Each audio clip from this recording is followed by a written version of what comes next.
Hi friends, Tuesday morning. இன்றைக்கி morning breakfast lunch எல்லாம் என்ன ரெடி பண்ணேன்னு பார்த்துருவோமா? வாங்க பார்க்கலாம்.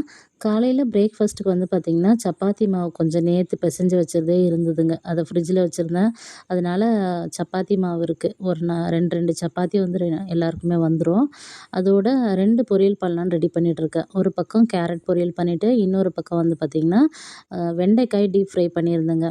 ஒன்றுமே பண்ண வேணாம். வெறும் எண்ணெய் விட்டுட்டு, கடுகு, உளுத்தம் பருப்பெல்லாம் போட்டுட்டு, நம்ம வெண்டைக்காயை நல்லா வந்து கழுவிட்டு இந்த மாதிரி நீல வாக்கில் கட் பண்ணி கொஞ்சம் நேரம் வந்து வச்சிடணுங்க. அதுக்கப்புறம் நம்ம இதை மட்டும் போட்டுட்டு நல்லா வதங்கின பிறகு தேவையான அளவு உப்பு, மிளகாய் பொடி, மஞ்சள் பொடி இதெல்லாம் வந்து ஆட் பண்ணிட்டோம் அப்படின்னா கொஞ்சம் நல்லா வந்து பார்த்திங்கன்னா எண்ணெயிலேயே வதங்கிட்டுருக்கும்.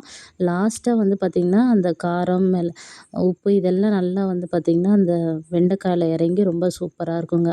இறக்குறதுக்கு முன்னாடி ஒரு ஆஃப் லெமன் வந்து நல்லா புழிஞ்சு விட்டோம் அப்படின்னா சூப்பராக வந்து வெண்டைக்காய் பொரியல் வந்து ரெடி ஆயிரும். குழந்தைங்க மிச்சம் வைக்காமல் சாப்பிடுவாங்க. ட்ரை பண்ணி பாருங்கள். அப்புக்குட்டிக்கு ஸ்நாக்ஸ்க்கு வந்து பார்த்திங்கன்னா கொண்டக்கடலை தாங்க ஊற வச்சுருந்தேன். அதுதான் வந்து சுண்டல் பண்ணி கொடுத்துருந்தேன்.